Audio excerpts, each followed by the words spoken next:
Revenue అధికారులపై high court ఆగ్రహం వ్యక్తం చేసింది. రెవెన్యూ శాఖను రద్దు చేస్తేనే దేశం అభివృద్ధి చెందుతుంది అంటూ ఘాటు వ్యాఖ్యలు చేసింది. విచ్చలవిడిగా పట్టాలు జారీ చేయడంతో చెరువులు కనుమరుగు అవుతున్నాయంటూ హైకోర్టు వ్యాఖ్యానించింది. చెరువులు, కుంటలు, హద్దులు నిర్ధారించకుండా రెవెన్యూ అధికారులు పట్టాలు జారీ చేయడంతోనే చెరువులు కనుమరుగు అవుతున్నాయని హైకోర్టు పేర్కొంది.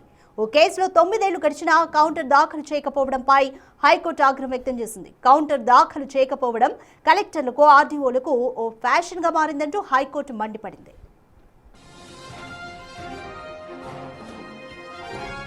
ఖమ్మం జిల్లా అడవి మల్లెల గ్రామంలోని సర్వే నెంబర్ 11, 12, 13 భూమిని కాకతీయ మిషన్ పథకంలో చేర్చడాన్ని సవాల్ చేస్తూ సంజీవ్ రెడ్డితో పాటు మరో 7 రైతులు 2016లో హైకోర్టులో పిటిషన్ వేశారు. పిటిషన్ తరపు న్యాయవాది రెవెన్యూ అధికారులు ఏకపక్షంగా చెరువు నీటి మట్టం పరిధిని పెంచారని వాదనలు వినిపించారు.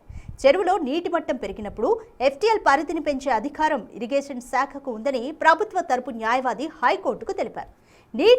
నీటి మట్టం పరిధి ఏ చట్టం కింద పెంచారంటూ హైకోర్టు ప్రశ్నించింది. ఎఫ్టీఎల్కు పట్టా ఎలా జారీ చేస్తారని రెవెన్యూ, ఇరిగేషన్ శాఖ అధికారులను హైకోర్టు క్వశ్చన్ చేస్తుంది.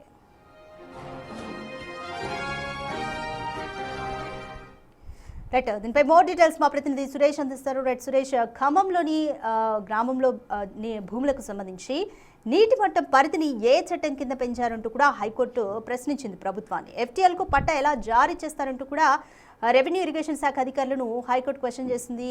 అలాగే కౌంటర్ దాఖలు చేయలేదంటూ కూడా సీరియస్ అయింది. Complete details. ఖమ్మం జిల్లా అడవిపల్లె గ్రామానికి సంబంధించి సర్వే నెంబర్ 11, 12, 13లో భూమిని కాకతీయ మిషన్ పథకంలో చేర్చడాన్ని సవాల్ చేస్తూ సంజీవ్ రెడ్డితో పాటు మరొక 7 మంది రైతులు హైకోర్టులో 2016లో పిటిషన్ వేయడం జరిగింది. ఈ పిటిషన్ పైన నిన్న హైకోర్టు విచారించింది. విచారణ సందర్భంగా హైకోర్టు తీవ్ర ఆగ్రహం వ్యక్తం చేయడం జరిగింది. రెవెన్యూ అధికారుల పైన ఏదైతే అంటే రెవెన్యూ అధికారులకు సంబంధించి కావచ్చు, వాళ్ళు పట్టాలు ఇష్టం వచ్చినట్టు ఆ పట్టాలు ఇష్యూ చేయడం వల్లనే ఇలాంటి సమస్యలు వస్తున్నాయని చెప్పేసి కూడా ఘాటు వ్యాఖ్యలు చేయడం జరిగింది. రెవెన్యూ శాఖను రద్దు చేస్తేనే దేశం అభివృద్ధి చెందుతుందంటూ కూడా రెవెన్యూ శాఖపై తీవ్ర ఆగ్రహం అయితే హైకోర్టు వ్యక్తం చేయడం జరిగింది. విచ్చలవిడిగా పట్టాలు జారీ చేయడంతో పాటు చెరువులు కనుమరుగవుతున్నాయని చెప్పేసి కూడా హైకోర్టు విచారణ సందర్భంగా గుర్తు చేయడం జరిగింది. అయితే చెరువులు, కుంటలు, హద్దులు నిర్ధారించకుండానే పట్టాలు ఇష్యూ చేస్తారు, ఎఫ్టీఎల్ పరిధి నిర్ధారించకుండానే ఎలా పట్టాలు జారీ చేస్తారని చెప్పేసి కూడా హైకోర్టు ఆగ్రహం వ్యక్తం చేయడం జరిగింది. కౌంటర్ కూడా ఏదైతే ఆ రెవెన్యూ అధికారులు కోర్టులో కౌంటర్ దాఖలు చేయకపోవడంపై కూడా ఆగ్రహం వ్యక్తం చేయడం జరిగింది. ఇది ఒక ఫ్యాషన్ లాగా మారింది కలెక్టర్లకు, ఆర్డీఓలకు అని చెప్పేసి కూడా రెవెన్యూ అధికారుల తీరు పైన పూర్తి స్థాయిలో అసంతృప్తి వ్యక్తం చేయడం జరిగింది. ఏవైతే చెరువులు, కుంటలు కాపాడాల్సిన అధికారులు ఫీల్డ్ లెవెల్లో ఆ హద్దులను నిర్ధారించకుండా ఇష్టం వచ్చినట్టు పట్టాలు జారీ చేయడం, ఆ చెరువులను గుర్తించకపోవడం వల్లనే చెరువులు, కుంటలు రాష్ట్రంలో కనుమరుగవుతున్నాయని చెప్పేసి కూడా వ్యాఖ్యానించడం జరిగింది. ఏదైతే ఇన్ని 9 సంవత్సరాల నుంచి కేసు నడుస్తున్నప్పటికీ కూడా కౌంటర్ దాఖలు చేయడానికి ఇబ్బంది ఏంటి అంటూ కూడా హైకోర్టు తీవ్ర ఆగ్రహం అయితే వ్యక్తం చేయడం జరిగింది.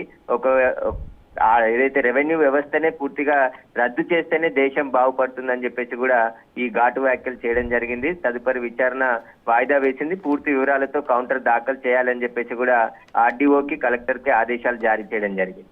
రైట్ సురేష్, మరి ఇప్పటికైనా ఆర్డీఓ, కలెక్టర్ కౌంటర్ దాఖలు చేస్తారా? ఏ విధంగా ఉండబోతుంది అనుకోవచ్చు?